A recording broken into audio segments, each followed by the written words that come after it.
If you watch Dark Girls, it's free right now on YouTube. My friends who, a lot of them were light-skinned or mixed, they would just make a beeline to them, just knock you down. So after a while, I'm like, well, I'm invisible to the people here. I don't exist because I wasn't fair-skinned. The darker you are, it's more of a sexual approach.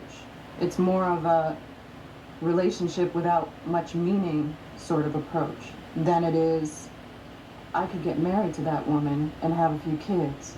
I'm very shapely, so I get a lot of men who look at that as being strong or someone that's just going to be into it. But I'm not willing to allow myself to be toyed with in that way because of the stereotype.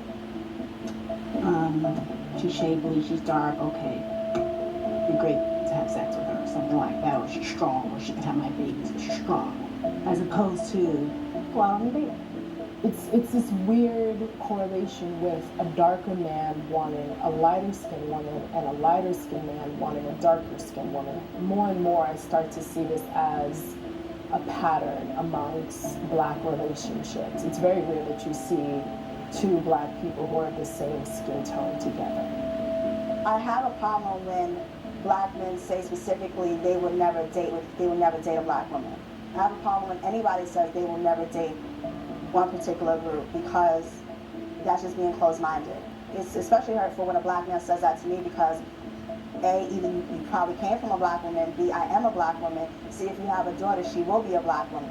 So you really need to analyze your statement when you say, I would never date a black woman. Why wouldn't you date a black woman? And a lot of times they're usually reflective on that person's shortcomings than it is on shortcomings of black women as a whole.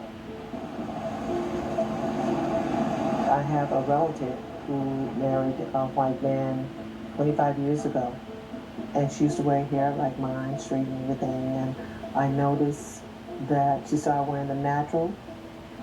She didn't wear the makeup. He liked her natural beauty, which when I see is like, you need to straighten your hair. But he loved her the way she was. White men seem to revere the black woman, whereas a black man seems to have, I guess it's more of a maternal reverence instead of like a goddess reverence, I would say. My experience with white men, I just have to put on a cute outfit, do my hair, and let's just go out. I don't have to worry about what it costs. I don't have to worry about anything. Just show up. There's not a control issue. It's just like, you're a princess for the day. But in my heart of hearts, I want to marry a black man. I want to stay married to a black man. And I know that there are black men out there that can offer that very same thing. But I just think they're like imprisoned because of their own personal struggles. I have girlfriends who've dumped their men because they have always had this sort of insecurity about him cheating on her or leaving her for a lighter skinned woman. I'm so over that, like truly. The day when the shades of color don't matter, that'll be the day.